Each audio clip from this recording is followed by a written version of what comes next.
গাধাকে সৃষ্টি করার পর তাকে বলা হলো সকাল থেকে সন্ধ্যা পর্যন্ত তাকে ক্লান্তিহীন পরিশ্রম করতে হবে,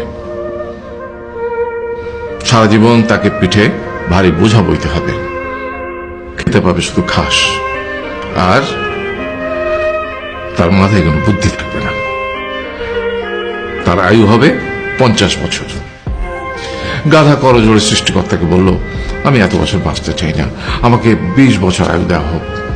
সৃষ্টিকর্তা সেটাই মঞ্জুর করলেন। কুকুরকে যখন সৃষ্টি করা হলো তখন তাকে বলা হলো যে সে হবে মানুষের সবচেয়ে বড় বন্ধু, কিন্তু সে খাবে মানুষের উচ্ছিষ্ট, এবং তার আয়ু হবে 30 বছর। কুকুর সৃষ্টিকর্তাকে বলল, আমি এত বছর বাঁচতে চাই না, আমাকে 15 বছর আয়ু দেওয়া হোক। সেটাই মঞ্জুর করা হলো। এরপর বানরকে বলা হলো, তুমি শুধু গাছের এ ডাল থেকে ও ডালে ঝুল খাবে এবং নানান রকম ফন্দি ফিকির করে মানুষকে আনন্দ দেবে, তোমার আয়ু হবে 20 বছর। বানর বলল, আমি 20 বছর বাঁচতে চাই না, আমাকে 10 বছর দেওয়া হোক। সেটাই মঞ্জুর করা হলো। এবার এলো পুরুষ মানুষের পালা।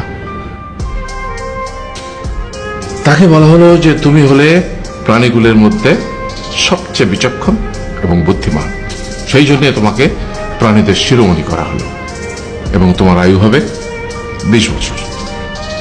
তখন পুরুষ মানুষ বলল, করজোড়ে বলল সৃষ্টিকর্তাকে যে 20 বছর আয়ু অত্যন্ত কম, হে প্রভু, আমাকে ওই গাধার সে যে 30 বছর আয়ু চায়নি সেটা আমাকে দেয়া হোক, ওই যে কুকুর 15 বছর ফিরিয়ে দিয়েছিল সেটাও আমাকে দেয়া হোক, আর যে বানর 10 বছর নেয়নি সেটাও আমাকে দেয়া হোক। 20 বছর অত্যন্ত কম, আমি দীর্ঘদিন বাঁচতে চাই। সৃষ্টিকর্তা সেটাও মঞ্জুর করলেন। তারপর কি হলো? সেই থেকে ছেলেরা পুরুষ মানুষ হিসেবে বাঁচে 20 বছর, তারপরের 30 বছর সংসারের বোঝা পিঠে করে বয়ে বেড়ায়, সেটা কার মতো? গাধার মতো। তারপরের 15 বছর সে তার ছেলে মেয়েরা যা দেয় সেই রকম ঠিক কুকুরের মতো উচ্ছিষ্ট খেয়ে বাঁচে।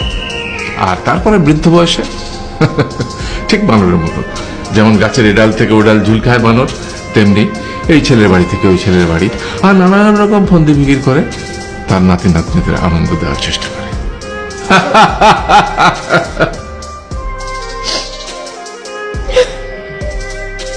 আরে এই থাম, কাঁদছিস কেন? তোমাদের কত দুঃখ বাবা, এত কষ্ট।